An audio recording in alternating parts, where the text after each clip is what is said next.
हैं आप लोग। आज हम लोग जो डिस्कस करने जा रहे हैं किंगडम फंजाई की बात करेंगे। इसमें हम लोग आज किंगडम फंजाई के बारे में बात करेंगे। इसको कुछ साइंटिस्ट लोग किंगडम फंजाई के अलावा इसको किंगडम माइकोटा भी कह देते हैं। यहाँ पे इसको किंगडम माइकोटा भी कह देते हैं। जैसे अगर हम लोग बात करें कुछ साइंटिस्ट लोगों ने इसका क्लासिफिकेशन भी दिया है, तो इसको हम लोग किंगडम माइकोटा भी कह देते हैं। तो यहाँ पे कोई कंफ्यूजिंग वाली बात नहीं है। यहाँ पे हम लोग बात करेंगे आज फंजाई के बारे में। फंजाई हैं क्या, उसके जनरल कैरेक्टर्स के बारे में, और उसके अलग अलग जो कैरेक्टर्स हैं उनमें क्या क्या चीज़ें सबसे अलग तरीके से हैं, उसके बारे में हम लोग डिस्कस करने वाले हैं।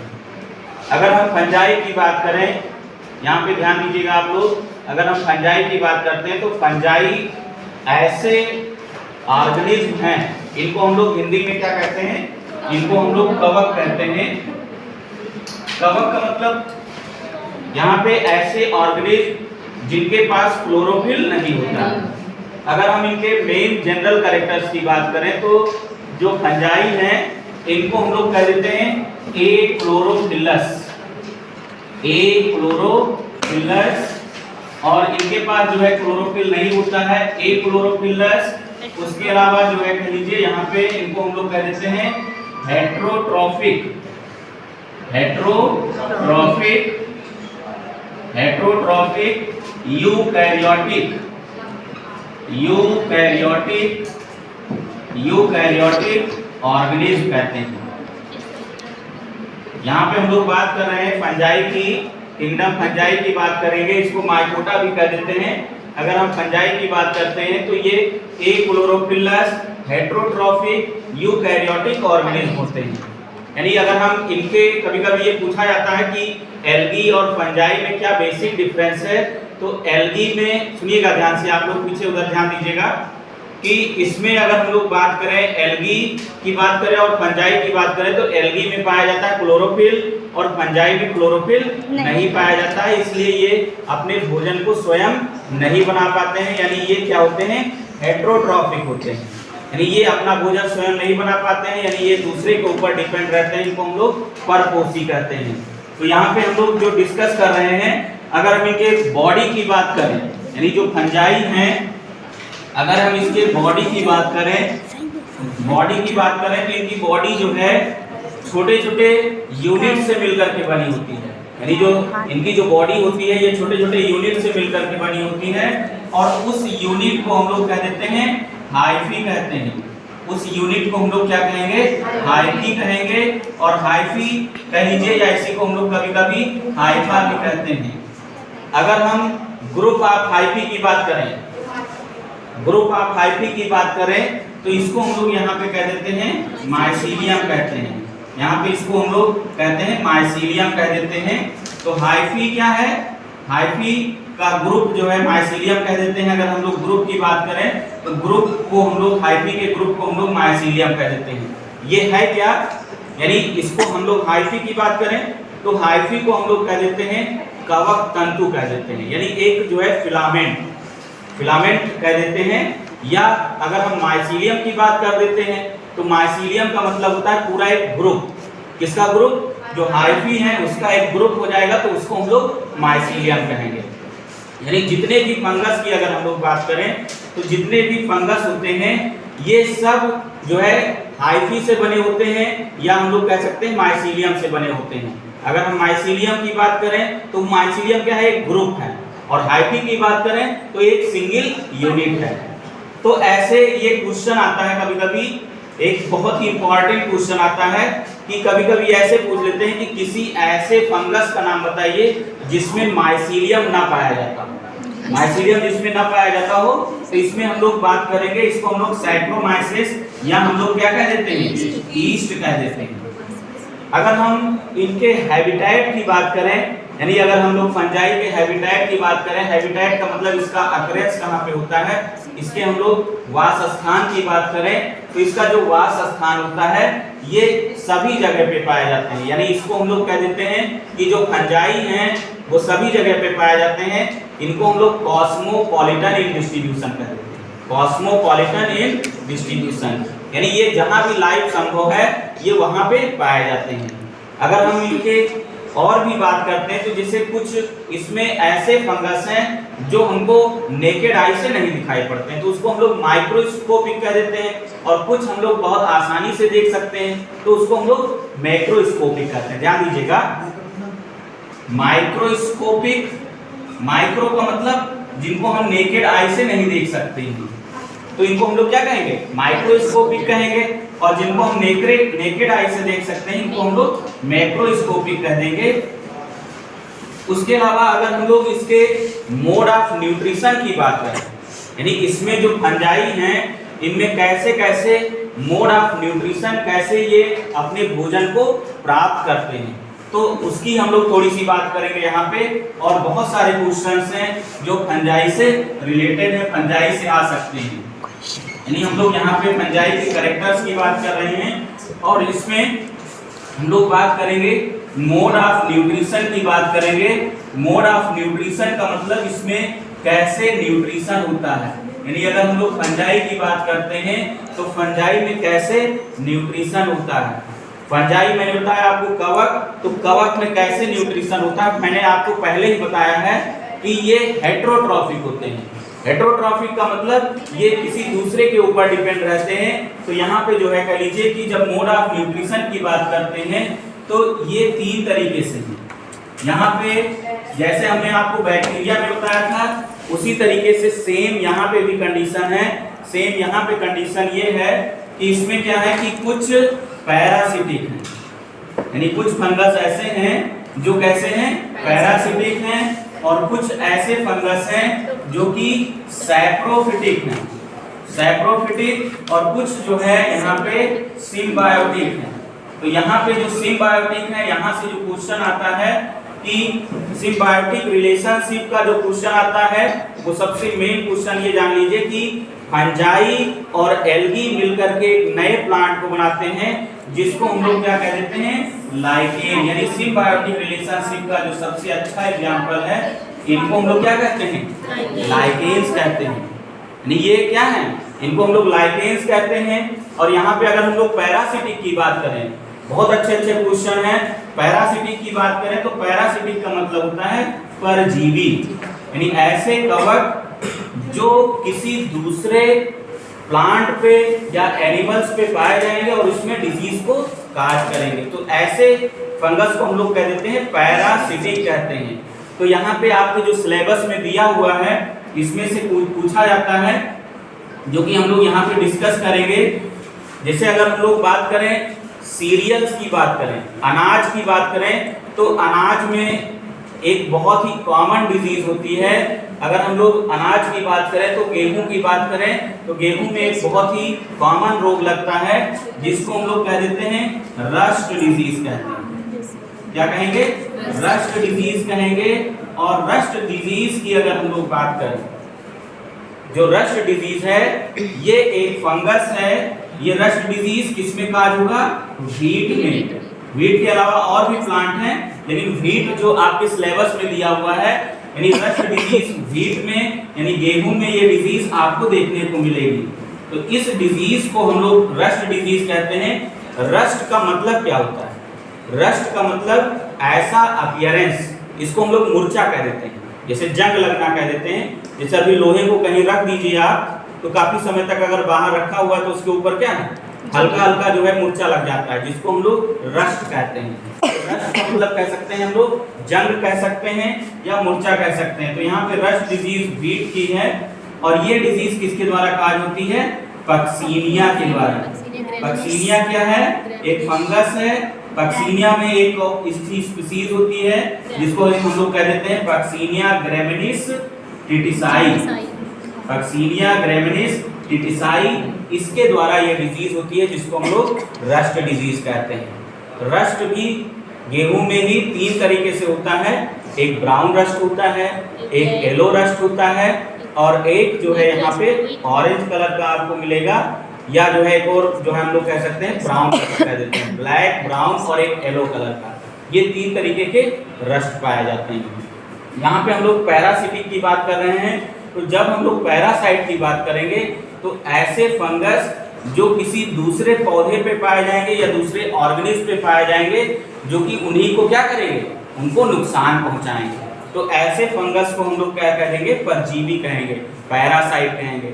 बहुत से ऐसे फंगस भी देखे गए हैं जो कि खाने योग्य होते हैं। जैसे अभी आप कभी दावत में जाते हो तो मशरूम देखते हो, तो मशरूम या जो है कह लीजिए मटर मशरूम मिलेगा आपको, या जो है काजू मशरूम मिलेगा।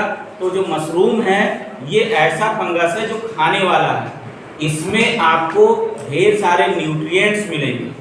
जैसे हम लोग बात करें न्यूट्रिएंट्स की, तो इसको किस लिए प्रेफर करते हैं, इस पे फोकस भी करते हैं, इसके कल्टीवेशन की भी बात करते हैं, क्योंकि ये बहुत से लोग जो स्टूडेंट्स हैं जो पढ़ाई कर रहे हैं, जो बीएससी फर्स्ट ईयर का कोर्स अगर कर रहे हैं तो उसमें मशरूम कल्टीवेशन भी दिया हुआ है। ठीक है, तो वो चीज़ आप देख सकते हो यहाँ पे। तो यहाँ पे जो खाने वाले फंगस की बात करते हैं हम लोग, तो उसको हम लोग कह देते हैं मशरूम की बात करते हैं। और इसका जो नेम है इसको हम लोग कह देते हैं एगेरिकस कह देते हैं, एगेरिकस। और एगेरिकस जो है ये खाने वाला मशरूम है। एक आपके एनसीईआरटी में भी लिखा हुआ है टोड स्टूल। ठीक है, तो टोड स्टूल का मतलब है, टोड स्टूल की अगर हम लोग बात करें तो जो टोड स्टूल हैं ये ऐसे फंगस होते हैं जो पॉइजनस होते हैं। यानी कुछ ऐसे भी फंगस हैं जो पॉइजन, यानी जिनको खाने के बाद जो है वोमिटिंग शुरू हो जाती है, फूड पॉइजनिंग हो सकती है, या उनसे जो है कहीं ना कहीं से प्रॉब्लम आती है। तो इनको जो है कह लीजिए हम लोग क्या कहते हैं, पॉइजनस कह देते हैं। तो इसमें टोड स्टूल की बात आती है। यहाँ पे हम लोग जो पैरासाइट की बात कर रहे हैं, तो पैरासाइट जितने भी फंगस आपको मिलेंगे ये सब डिजीज को काज करते हैं। ये जो है डिजीज को काज करते हैं, यानी ये पैथोजेनिक होते हैं।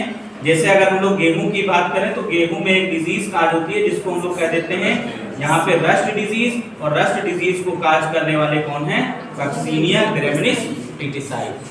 अगर हम गेहूं की बात करें, धान की बात करें, मक्के की बात करें, मतलब जितनी भी क्रॉप हैं तो सब पे कहीं ना कहीं से आपको फंजाई की डिजीज आपको मिलेगी।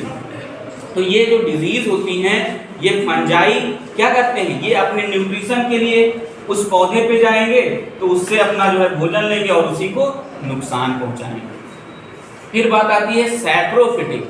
सैप्रोफिटिक का मतलब ऐसे फंगस, यानी ऐसे फंगस जो किसी सड़े गले पदार्थों पे उगते हैं, या जो है कह लीजिए आप देखते होंगे कि हम लोगों को जैसे हम कोई भी वस्तु है, जैसे हमारा कोई भी खाने वाली चीजें हैं तो उसको हम लोग ज्यादातर क्या करते हैं, या तो बहुत ठंडा कर देते हैं या बहुत गर्म रखते हैं। तो जो ठंडा करने का मतलब उसको रेफ्रिजरेटर में या फ्रिज में क्यों रखते हैं, क्योंकि वहां पे कहीं ना कहीं से माइक्रो ऑर्गेनिज्म ग्रो कर सकते हैं। और उन माइक्रो ऑर्गेनिज्म में कौन कौन से आएंगे, या तो बैक्टीरिया आएगा या फंगस आएगा। तो ये कहीं ना कहीं से ग्रो हो सकते हैं। तो इनकी जो ग्रोथ है उसको चेक करने के लिए हम लोग क्या करते हैं, रेफ्रिजरेटर में रख देते हैं। अगर हम लोग सैप्रोफाइट की बात करें तो यहाँ पे अगर हम लोग ब्रेड की बात करें, बहुत अच्छा एग्जाम्पल है, ब्रेड की बात करें तो ब्रेड को क्या है, आप कहीं भी थोड़े दिन के लिए रख दीजिए तो उस पर ब्लैक कलर का या येलो कलर का आपको सब्सटेंस लगा हुआ दिखाई पड़ेगा। ब्लैक कलर का ज़्यादा मिलता है तो उस पर या तो एस्परजिलस आएगा या कुछ और भी अगर जो है कह लीजिए खाने योग्य चीजें हैं तो उस पर म्यूकर आ जाएगा या राइजोपस आ जाएगा, तो उसकी भी हम लोग चर्चा करते हैं। तो ये सैप्रोफाइट होते हैं। सैप्रोफाइट का मतलब जो सड़े गले पदार्थों पे उत्पन्न होते हैं, ग्रो करते हैं।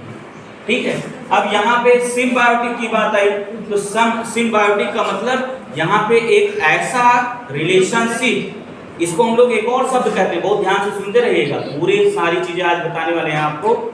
सिम्बायोटिक को हम लोग यहाँ पे एक ऐसा जो है कह लीजिए पौधे, इनको हम लोग कह देते हैं, इसका एग्जाम्पल जो है लाइकेन्स है। लाइकेन्स को हम लोग कह देते हैं curious plant of nature. Curious plant of nature, यानी अगर हम लोग बात करें प्रकृति की बात करें तो प्रकृति में विभिन्न प्रकार के विचित्र पौधे आपको मिलेंगे। तो ऐसे पौधे जो विचित्र होते हैं, बिल्कुल अलग तरीके से होते हैं, यानी इसमें दो चीजों का एसोसिएशन होता है। ये एक प्रकार का हम लोग कह देते हैं, इसको हम लोग कह देते हैं फंगल एसोसिएशन। क्या कहते हैं, फंगल एसोसिएशन, यानी फंजाई के साथ साथ जो है दूसरी चीजें अटैच है, यानी एल्गी और फंजाई मिल करके दूसरे पौधे को बनाए जिसको हम लोग लाइकेन कहते हैं। इसी तरीके से एक और एग्जांपल की बात करें तो ये आप देखते होंगे जो हायर प्लांट्स होते हैं, हायर प्लांट्स में हम लोग जिम्नोस्पर्म की बात करें, जिम्नोस्पर्म में हम लोग पाइनस की बात करें तो पाइनस में आपको एक प्लांट मिले, सॉरी जो पाइनस है उसकी रूट जो है उसके रूट के साथ आपको अटैच करते हुए कुछ हाइफी दिखेंगी, तो ऐसे रिलेशनशिप को हम लोग कह देते हैं माइकोराइजा। क्या कहेंगे? हाँ, माइकोराइजा कहेंगे इसको। हम लोग कह देते हैं यहाँ पे माइकोराइजा। माइकोराइजा का मतलब होता है कि ध्यान दीजिएगा, when fungus is attached with root, यानी when fungus is attached with root, तो ऐसे एसोसिएशन को हम लोग कह देते हैं माइकोराइजा। माइकोराइजा यानी माइकोस का मतलब क्या होता है? माइकोस का मतलब फंगस, और उसके साथ जब रूट आ जाएगी यानी राइजा का मतलब रूट, यानी जब फंजाई के साथ जो है कह लीजिए यहाँ पे या रूट के साथ फंजाई अटैच हो जाते हैं तो इसको ऐसी कंडीशन को हम लोग कह देते हैं माइकोराइजा कहते हैं। अब हम लोग इसके आगे बढ़ेंगे, ये पॉइंट्स आपको समझ में आ गए होंगे। इसमें मैंने आपको बताया मोड ऑफ न्यूट्रिशन की बात किए, तो मोड ऑफ न्यूट्रिशन का मतलब इसमें कैसे पोषण होता है, यानी जितने भी फंगस हैं इनमें कैसे कैसे पोषण की कौन कौन सी विधि है। तो ये तीन तरीके से अपना भोजन प्राप्त करते हैं। पहला मैंने आपको बताया पैरासिटिक, दूसरा मैंने आपको बताया सैप्रोफिटिक और तीसरा सिम्बायोटिक। अगर हम लोग पैरासाइट की बात करते हैं तो ढेर सारे फंजाई हैं जो अलग अलग तरीके से अपने डिजीज को काज करते हैं, अलग अलग पौधों में अपने हैबिटेट के अकॉर्डिंग ग्रो करते हैं। तो यहाँ पे सैप्रोफिटिक की बात करें तो यहाँ पे हम लोग एगेरिकस की बात करें, पेनिसिलियम की बात करें, तो ये अलग अलग तरीके से ये सैप्रोफिटिक का मतलब ये डेड और डिकेइंग मैटर पे ग्रो करेंगे। एक और जो है वो है सिम्बायोटिक। सिम्बायोटिक का मतलब ये किसी दूसरे के साथ रहना पसंद करते हैं। तो यहाँ पे जो इसका बेस्ट एग्जांपल है सिम्बायोटिक रिलेशनशिप का वो है लाइकेन। लाइकेन और उसके अलावा एक और आ जाता है माइकोराइजा। तो माइकोराइजा में क्या है कि जब फंजाई रूट के साथ अटैच हो जाएंगे, यानी व्हेन फंजाई या फंगस अटैच विद रूट, तो उसी को हम लोग क्या कह देते हैं? माइकोराइजा कहते हैं। तो ये इस तरीके से आप इसमें न्यूट्रिशन की बात करते हैं। अब हम आगे की तरफ बढ़ते हैं। तो जब हम आगे की तरफ बढ़ेंगे तो ये जो यहाँ पे आपके एनसीईआरटी में जो दिया है इसको अलग अलग तरीके से जो फंजाई है इनको कैटेगराइज कर दिया गया है। इनको कैटेगराइज कैसे किए हैं? इनको चार तरीके से कैटेगराइज किए हैं। यहाँ पे कैसे कैटेगराइज किए हैं? इनको चार भागों में कैटेगराइज किए हैं। एक को कहे हैं फाइकोमाइसिटीज। क्या कहे हैं? हाँ, फाइकोमाइसिटीज। दूसरे को हम लोग क्या कहे हैं? एस्कोमाइसिटीज। एस्कोमाइसिटीज। और तीसरा यहाँ पे बैसिडियोमाइसिटीज। बैसिडियोमाइसिटीज। और चौथा जो है वो है ड्यूटेरोमाइसिटीज। ड्यूटेरोमाइसिटीज। अब यहाँ पे हम आपको बताने जा रहे हैं कि कहाँ से कौन कौन से इंपॉर्टेंट क्वेश्चन आ सकते हैं। ठीक है, तो इंपॉर्टेंट क्वेश्चन यहाँ से ये आ सकता है कि जो इंपॉर्टेंट क्वेश्चन है फाइकोमाइसिटीज से या एस्कोमाइसिटीज से क्या आ सकता है, बैसिडियोमाइसिटीज से क्या आ सकता है और ड्यूटेरोमाइसिटीज से क्या आ सकता है। अगर हम लास्ट वाले की बात करें, यानी जो ड्यूटेरोमाइसिटीज हैं इनको हम लोग कह देते हैं फंजाई इम्परफेक्टाई। क्या कहेंगे? Fungi imperfecti. यानी यहाँ पे ध्यान देने वाली बात यह है कि फंजाई इम्परफेक्टाई की बात करेंगे तो फंजाई इम्परफेक्टाई का मतलब कि ऐसे कवक जिसमें सेक्सुअल रिप्रोडक्शन अननोन है, तो इनको हम लोग फंजाई इम्परफेक्टाई कहते हैं।